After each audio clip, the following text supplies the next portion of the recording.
d'accord renouer avec l'Église catholique?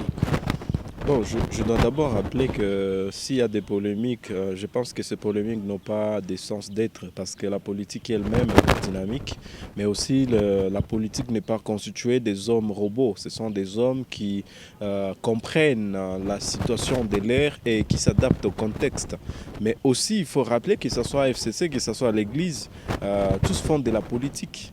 La différence seulement pour le FCC, c'est une politique active où il faut conquérir le pouvoir.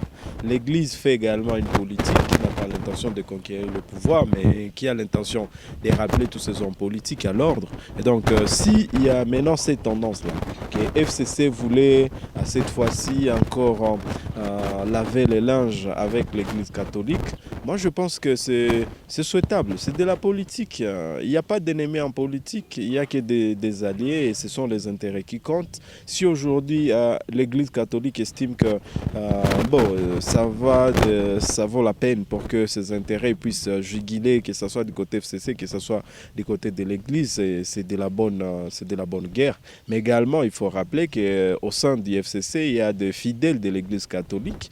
Et comme au sein de l'Église catholique, il peut y avoir des partisans du FCC comme des caches, mais ils ne sont pas des ennemis, ce sont les enfants des mêmes pays, ce sont les citoyens d'une même nation, donc ils ont tout intérêt, pour certaines raisons, de s'approcher et de se dire certaines vérités en face. Donc s'il y a des polémiques, je pense que c'est une manière que les politiciens congolais ont choisi pour des questions inutiles d'en faire des débats de toute la journée. Pourtant, c'est une matière trop claire. D'ailleurs, c'est ça le souhait, que les églises, que les hommes politiques arrivent à parler un seul langage. Et dans cette coalition ou dans ces rapprochements, le mieux, c'est que c'est le peuple qui gagne. J'estime que ce qu'on doit retenir, c'est que l'Église catholique, à ce moment-là, a compris que l'histoire d'un peuple est plus grande que l'histoire des individus. Si les animateurs de toutes ces plateformes politiques sont arrivés au point de commencer à dérailler dans la démarche de mettre les intérêts du peuple au centre de tout et de respecter nos textes légaux, je parle de notre constitution, eh bien l'Église, en tout cas pas seulement l'Église catholique, nous avons vu également l'Église protestante avec David et Foucault qui sont montés tous au créneau pour dire en tout cas, nous ne sommes pas d'accord. Je pense que c'est ça le comportement de chaque citoyen digne de nom. Et comme je l'ai dit, si l'histoire d'un peuple est plus grande que l'histoire des individus et que ces individus-là reviennent à la raison, eh bien, il faut conjuguer. Et aussi, je ne crois pas qu'il y a une contradiction entre l'attitude de l'ancien cardinal et l'actuel. Je pense que plutôt il y a continuité. Et cette continuité fait à ce que, comme je l'ai dit au départ, les contextes ne sont plus les mêmes. Nous étions dans un contexte où le peuple voulait le départ d'un président qui n'arrivait pas à dire s'il va rester ou s'il va partir, mais qu'il a été clair pour dire je vais respecter la Constitution, c'est bien bon. Mais tout le monde était motivé pour dire en tout cas il doit partir pour vivre cette alternance. Nous sommes aujourd'hui dans un contexte où l'alternance est vécue, mais il faut reconnaître que nous avons un président avec sa plateforme politique qui n'a pas la majorité parlementaire, qui n'a pas également la majorité sénatoriale. Donc, en tout cas, c'est comme un cheval de Troie. Et qu'il faut jouer avec toutes les tendances pour apaiser les tensions des uns des autres qui étaient habitués, je ne sais pas, au petit jeu des Cooper gagne. Mais il faut arriver à rassembler toutes ces ambitions et dire avant tout, c'est le peuple, avant tout, c'est la nation. Et oublions ces combats d'individus et que si les gens arrivent à adhérer à cette philosophie, je pense qu'il faut saluer, bien que d'une manière ou d'une autre, que ce soit certains leaders d'ICAJ, que ce soit certains leaders également du FCC, ils se donnent à des discours que je trouve qui ne sont pas unificateurs, des discours qui comme s'ils sont dans une coalition, mais chacun est en train de jouer sa carte. Non, c'est pas ça ce que le peuple attend de ces hommes politiques. Ils doivent lire les signes des temps que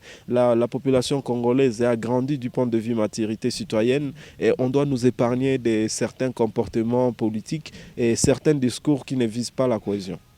Johnson, vous et moi, vous le savez que l'Église catholique occupe une place importante au niveau de la RDC, même du côté politique. C'est difficile de se taper non en politique en RDC si vous n'êtes pas aux côtés de cette Église catholique. On a suivi les déclarations de la Senko qui voulait contester même les élections. Disons les élections, voilà, qui a mis Félix Tshisekedi comme président de ce pays. Est-ce que cette façon dont les FCC, comme on sait, cette coalition à la tête du président, de l'ancien président, voilà, Joseph Kabila, est-ce que c'est une façon pour cette coalition de chercher comment, encore une fois, de plus préparer l'ancien président Joseph Kabila aux élections de 2023, voilà, qui commence à chercher encore une nouvelle relation avec l'Église catholique? Alors, je ne souhaiterais pas, moi, tomber dans une analyse de savoir si le président Joseph Kabila sera encore candidat ou pas. Bon, il est libre, mais seulement, je pense qu'aujourd'hui, après une année d'alternance, nous devrions en plus travailler sur les possibilités de donner de nouvelles chances à l'équipe gouvernementale actuelle de pouvoir booster. Mais aussi l'FCC, comme nous savons tous que ce n'est pas facile de perdre les élections en état au pouvoir. Donc c'est Cash qui est encore au pouvoir. Et Cash peut également jouer toutes les cartes possibles pour maintenir le pouvoir. Donc le FCC le sait très bien. Mais je l'ai dit encore une fois que ces rapprochements, nous devons quand même rappeler que la Senko n'était pas d'accord que Félix Tshisekedi soit le président après les élections.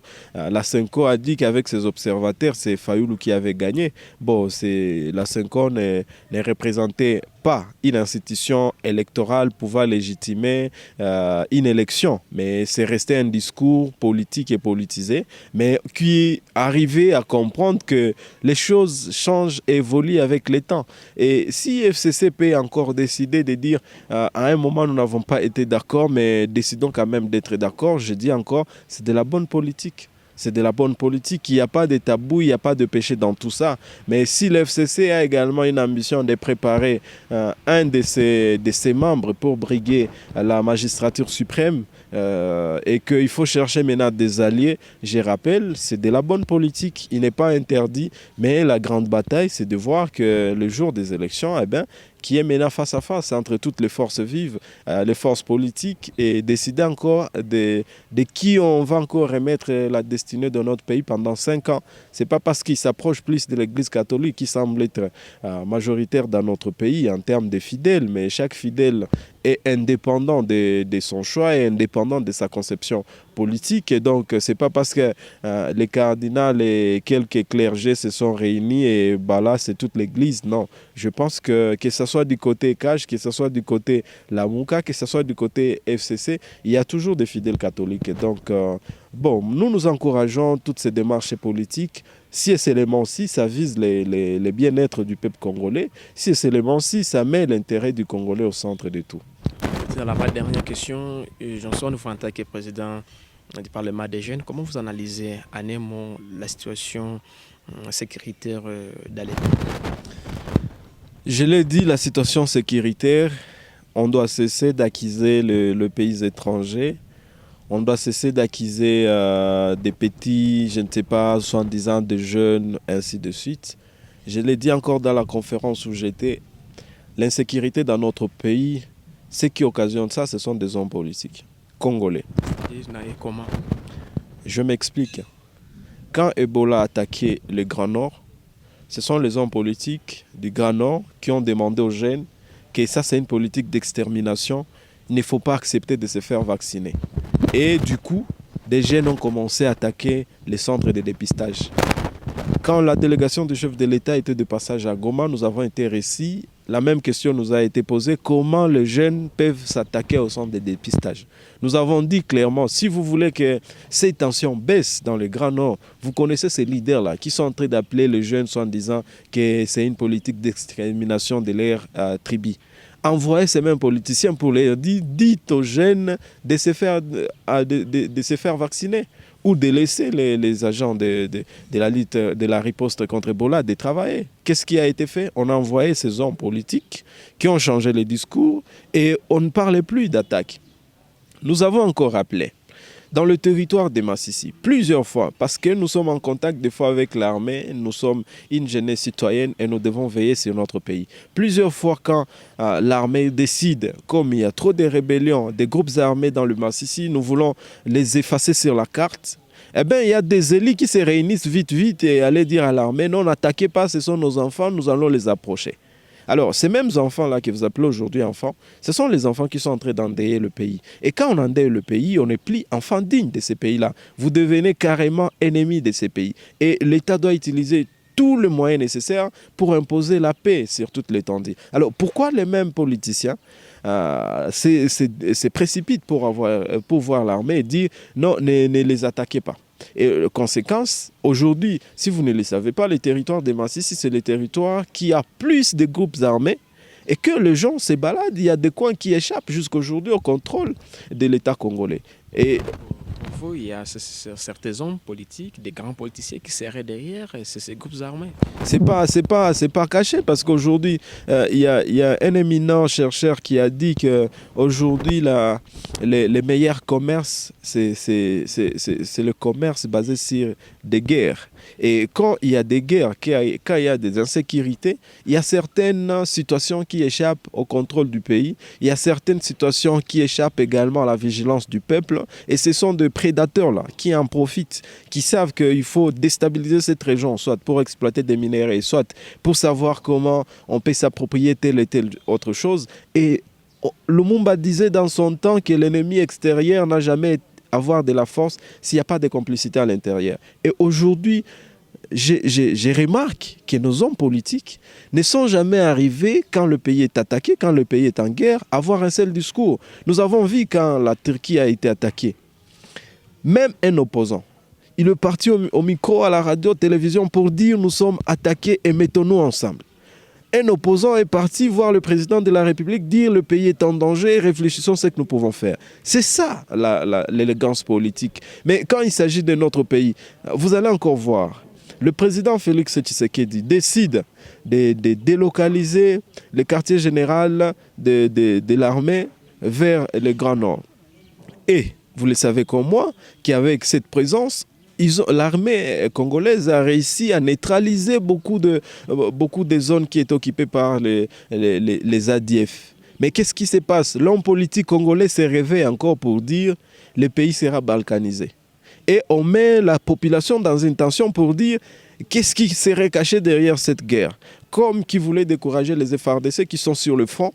Au lieu de continuer à écraser les ennemis, on veut savoir qui veut balkaniser le pays. Et donc, il faut toucher sur ça. Et que la sécurité aujourd'hui, ce n'est plus question des groupes armés externes, internes, mais plutôt c'est une question de maturité politique de nos hommes qui pensent qu'ils doivent toujours continuer à s'enrichir sur le dos de ces citoyens-là, paisibles d'ailleurs innocents, qui sont en train d'être tués et sans avoir. La ville de Goma qui a été plusieurs fois attaquée, insécurisée par de motards, par le motard qui ravisse les gens des téléphones, des sacs la nuit, des groupes de 40 qui se promènent, qui attaquent une avenue, des quartiers également et aucune intervention. Il y a des policiers très courageux, très patriotes qui se disent nous allons lancer une campagne pour faire participer tout le monde dans cette sécurité de la ville. Mais vous savez ce qui se passe, des hommes politiques instrumentalisent pour dire mais il va trouver où ces moyens-là? Et comment vous faites pour faire adhérer les gens? Est-ce que vous savez que c'est la police elle-même qui doit mener des actions de sécurité et non le peuple? Et moi, la question que je pose enfin, qui insécurise qui? Monsieur Johnson, qu'est-ce qu'il faut concrètement? Quelles sont les pistes de solutions qu'il faut prendre pour arriver à mettre complètement fin à toutes ces tueries? Parce que vous savez, il n'y a pas une nuit qui passe. Comme vous le savez, Beni, Ituri, surtout tout l'est de la RDC est en danger, s'il faut le dire dans ce sens. Le pays a hérité un système d'hommes et de femmes qui pensent que, en tout cas, ce qui compte, c'est le nombre c'est autant d'argent qu'ils ont dans leur compte. Ce qui compte, c'est autant de voyages qu'ils vont effectuer. Ils oublient que ce qui compte pour un pays, c'est l'émergence, c'est l'éveil d'un peuple. Et aujourd'hui, quand on peut arriver à voir que le peuple est en train d'être tué et il y a beaucoup de gens qui deviennent des laxistes, En tout cas, il faut savoir arrêter ça. Je l'ai dit lors de mon passage à Kinshasa, j'ai dit au chef de l'État qu'il faudrait qu'il puisse faire un assainissement autour de lui. Et autour de lui, chaque pays est à mesure de détecter ces jeunes braves. Ces jeunes braves dans tous les coins de la République et dire voici la vision que nous avons, aidez-nous à faire arriver à cette vision. S'il faut sécuriser le pays, je l'ai dit, au niveau de la province comme sur toute l'étendue de la République, il faut savoir qui sont ces jeunes-là que nous pouvons impliquer pour qu'ils arrivent à nous dire qui est en train de trahir le pays et qui ne les trahit pas. Et c'est avec cette dynamique-là que même les traîtres seront terrorisés. Mais si on pense que, bon, on a une armée, nous n'oublions pas la nature de notre armée, brassage, mixage, on a à boire et à manger dans cette armée. Nous n'oublions pas les conditions dans lesquelles notre armée est en train d'opérer. 2 fois détournement des soldats, il n'y a pas l'alimentation, il n'y a pas une prise en charge sociale de nos militaires. Et en tout cas, il y a beaucoup à revoir. Mais si on arrive à assainir l'entourage en matière de sécurité du chef de l'État et dire nous voulons oser avec une jeunesse montante qui voit le Congo dans sa grandeur, qui voit le Congo dans son émergence, qui voit le Congo dans son autonomie de se défendre, sans toujours entendre que la MONUSCO vienne se moquer de nous, sans entendre qu'il y ait deux pays qui disent nous allons aller aider la RDC, nous sommes à mesure de nous protéger nous-mêmes. Cet assainissement sera également dans le cadre d'identifier tous ces traîtres et les mettre devant le barreau. Et c'est comme ça que nous pouvons arriver à pacifier le pays. Mais le problème, quand on s'est rentré de penser que il faut, je ne sais pas, il faut ouvrir le feu, non, c'est de chercher à résoudre des faux problèmes. C'est comme qui dirait proposer ce qui semble être des bonnes solutions à des faux problèmes. La réalité, c'est qu'on ne résout généralement rien. Mais si on arrive à dire, nous changeons les caps, comme la campagne qui a été lancée à Goma, je sais qu'il y a des jeunes aujourd'hui qui sont en train de donner des bonnes informations et il y a beaucoup d'autorités policières qui sont en train d'être surprises par le travail qui est en train de se faire par la population et c'est comme ça qu'il faut sécuriser une cité. Merci beaucoup, Janson, de nous avoir accordé cet entretien exclusif. Merci également à vous de nous avoir confié cette interview.